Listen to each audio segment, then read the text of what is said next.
اللہ اللہ اللہ اللہ۔ ایک مرتبہ میرے پاس ایک میاں بیوی کا معاملہ آیا۔ شادی کو 3 سال گزر چکے تھے، دونوں لکھے پڑھے، اچھی فیملی کے بچے، دونوں بیت تھے، نیک بھی تھے۔ وہ کہنے لگے جی کہ ہم اس نتیجے پر پہنچے ہیں کہ ہمارا گزارا نہیں ہو سکتا۔ کیوں نہیں ہو سکتا؟ کہنے لگے اس لیے کہ بس ہماری طبیعتیں نہیں ملتی، ہم آپس میں ہر وقت آرگومنٹس کرتے رہتے ہیں، کوئی دن زندگی کا ایسا نہیں کہ ہماری آپس میں بحث نہ ہوئی ہو۔ ہم تنگ آ چکے ہیں اور ہم نے بڑے ٹھنڈے دل و دماغ سے سوچا ہے کہ ابھی تو عمریں دونوں کی ایسی ہیں کہ کوئی نہ کوئی دوسری صورت بھی بن جائے گی، تو کیوں ہم اپنی زندگیاں برباد کریں۔ ہم اپنے ماں باپ کو بتانا چاہتے تھے، اس سے پہلے ہم نے آپ کو بتانا مناسب سمجھا، چونکہ آپ ہماری تربیت کے ذمہ دار۔ میں نے ان سے چند منٹ بات کی اور فگر آؤٹ کر لیا کہ مسئلہ کیا ہے۔ ان دنوں کچھ کاروبار کی پوزیشن اچھی نہیں تھی، تو خاوند کے 1-2 جو معاملات تھے وہ پھنس گئے، پیمنٹس رک گئیں، تو وہ بہت ٹینس ہوتا تھا۔ اس لیے جب دفتر سے گھر آتا تھا تو بہت سنجیدہ، بیوی کھانا پکا کے 1-2 گھنٹے سے انتظار میں بھوکی بیٹھی ہے کہ خاوند آئے گا، میں مل کے کھانا کھاؤں گی۔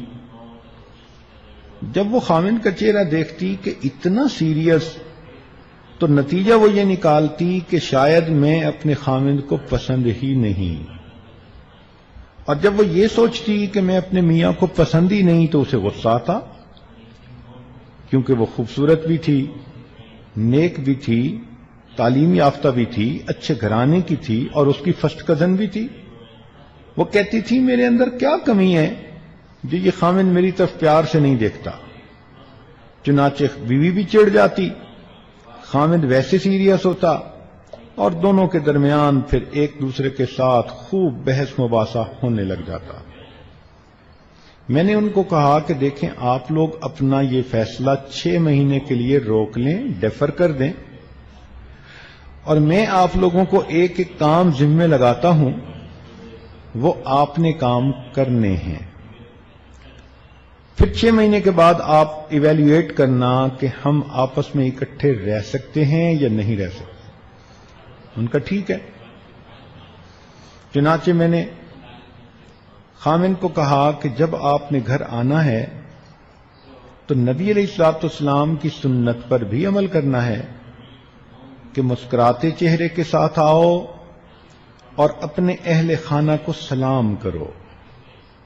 تم نے اس سنت کو چھوڑا اور اس کی بے برکتی سے تمہارے گھر سے خوشیاں روٹھ گئیں۔ جب آپ آیا کرو تو بزنس کی پریشانیاں دفتر میں لاک اپ کر کے آیا کرو۔ بیوی کا قصور نہیں ہے کہ تمہارا بزنس نہیں چل رہا۔ جب آؤ تو وہ بیچاری 1-2 گھنٹے سے انتظار میں ہے، تو چہرے کے اوپر خوشی ہو، کھلا ہوا چہرہ ہو، انسان کے محبت کے جو ہے نا وہ آثار چھلک رہے ہوں۔ تو ویسے تو بڑی سنتوں کا خیال کرتے ہو، تو اس سنت کا خیال کیوں نہیں کرتے؟ جب اس نوجوان کو یہ بات سمجھائی تو وہ کہنے لگا جی میں اس سنت پر ضرور عمل کروں گا۔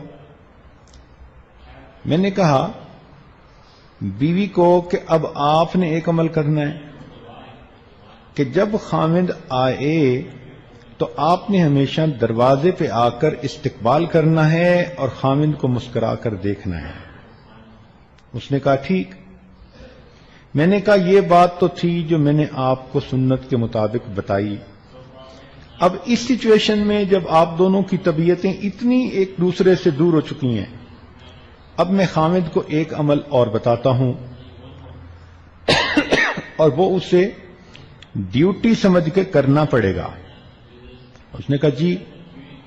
میں نے کہا کہ آپ جب بھی گھر آئیں تو میاں بیوی ہی تو گھر میں رہتے ہیں اور تو کوئی ہے نہیں، تو آپ مسکراتے چہرے کے ساتھ آئیں گے اور جب گھر میں آ جائیں تو آپ اپنی بیوی کو مسکراتا دیکھ کر اس کا بوسہ لیں۔ اب یہ لفظ سن کے خامن تھوڑا حیران ہو کے میری طرف دیکھنے لگا۔ میں نے کہا تمہاری اپنی ہی بیوی ہے، حیران کیوں ہو رہے ہو؟ اب وہ حیران کہ حضرت کیا کہہ رہے ہیں؟ میں نے کہا کہ تمہیں نفلوں پہ اتنا ثواب نہیں ملنا جتنا اس بوسے پہ ثواب ملنا ہے۔ خیر جب میں نے اسے زور دے کے بات کی تو اس نے بجھے دل کے ساتھ کہہ دیا جی بہت اچھا۔ میں نے اس کو خوب ٹائٹ کیا کہ اگر تم نے یہ عمل نہ کیا تو اس کا مطلب کہ تم اس گھر کو آباد کرنے کے لیے کوشش ہی نہیں کر رہے، سارے ذمہ دار آپ ہوں گے۔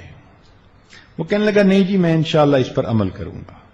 3 مہینے کے بعد دونوں نے فون کیا، ہنستے مسکراتے کہنے لگے جی کہ ہمیں تو یوں لگا ہے کہ یہ 3 مہینے ہم نے ہنی مون کنڈیشن میں گزارے ہیں، اس لیے کہ جب خامد گھر مسکراتے ہوئے آتا تھا اور بیوی کو کس کرتا تھا اور بیوی بھی مسکراتی تھی تو پھر سارے گھر میں مسکراہٹیں ہی آ جاتی تھیں، آرگومنٹس ختم ہی ہو جاتے تھے۔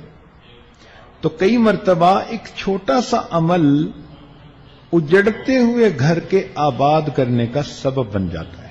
لا الہ الا اللہ، لا الہ الا اللہ، لا الہ الا اللہ، لا الہ الا اللہ، لا الہ الا اللہ، لا الہ الا اللہ، لا الہ الا اللہ۔